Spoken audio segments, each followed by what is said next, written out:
Hey nerds, what's up? Today we'll be talking about Brandon Sanderson's female characters and whether I think they're any good. See you after the jump.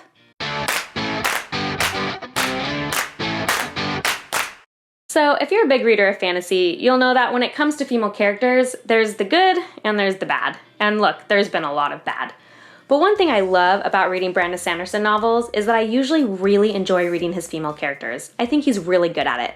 So today I'm going to talk about the 5 reasons why I love Brandon Sanderson's female characters.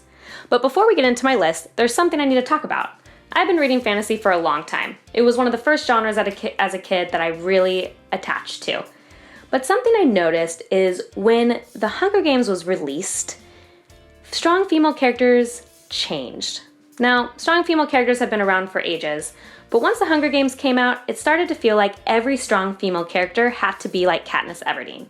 Now, I love Katniss and I love The Hunger Games, and Katniss was the right person for her story. But I get tired of seeing strong female characters that are all good at combat, eschew femininity, and are mostly emotionless. I want to see more variety, and strength doesn't mean just one thing. There are other things that make someone strong, like wit and intelligence and resilience. And that's something I think Brandon Sanderson does really well. He doesn't make strength about one thing. So let's jump into the list. Number 1, strength means different things. Yes, this is number 1 on my list. Brandon Sanderson is pretty good at not making combat his number 1 indicator of strength. We do have Vin from Mistborn Era 1 and Silence Montaigne, who I think are definitely his most classic, strong female characters, and that they're very good at combat. But we also have a lot of other good examples throughout his novels. We can start with Warbreaker. In Warbreaker, we have Ciri. Ciri's strength is defined by her free spirit and her bravery in non-combat situations. She's not a fighter at all, but she's definitely strong in the things that she has to face because of her spirit and her bravery she overcomes. And then in the same novel, we have Vivenna, who couldn't be any more different than Ciri. Vivenna's strength comes from her ability to look at her past actions and her past beliefs and have to move on from them and change her beliefs completely. And even though I know Vivenna isn't everyone's favorite, I think it's really cool that her strength comes from her having to confront her past. I think that's very cool. Then we can move on to the Stormlight Archive, where we have Jasna. Now, Jasna's one of my personal favorites. She's strong because she's smart and wise, and she will defend her opinion till the end. She doesn't care who in power disagrees with her.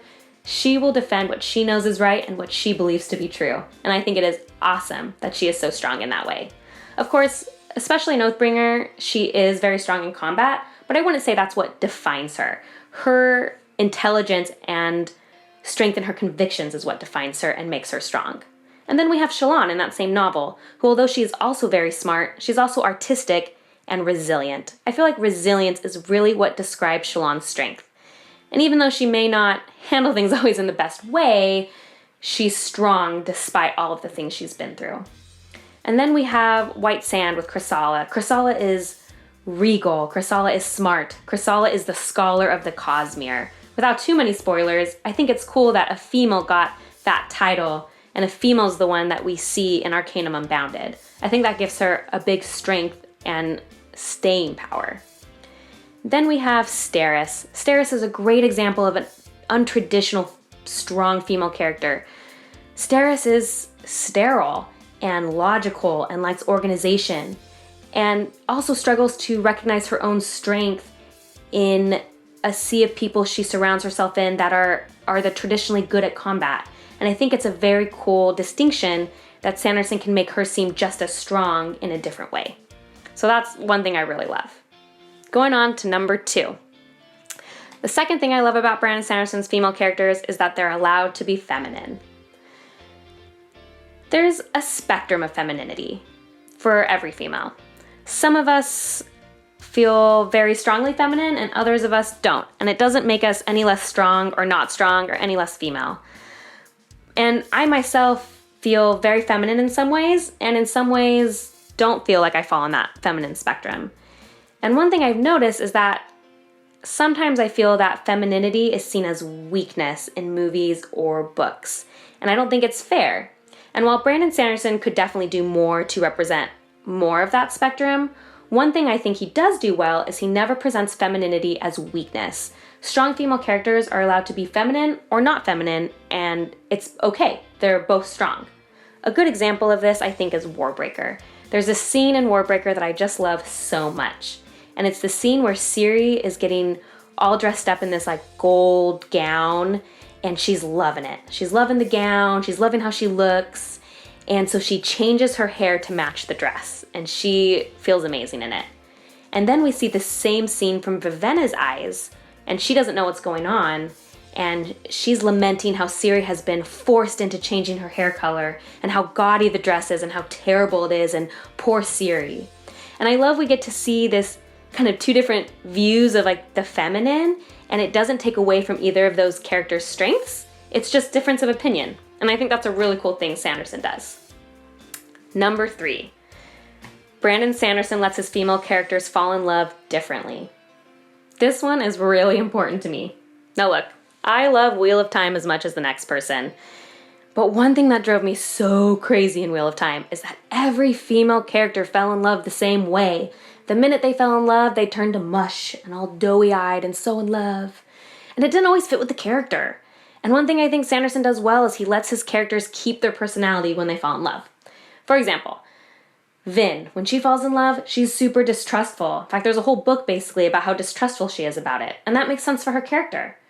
Then we can go on to Ciri, who falls into love head first, just like she does everything.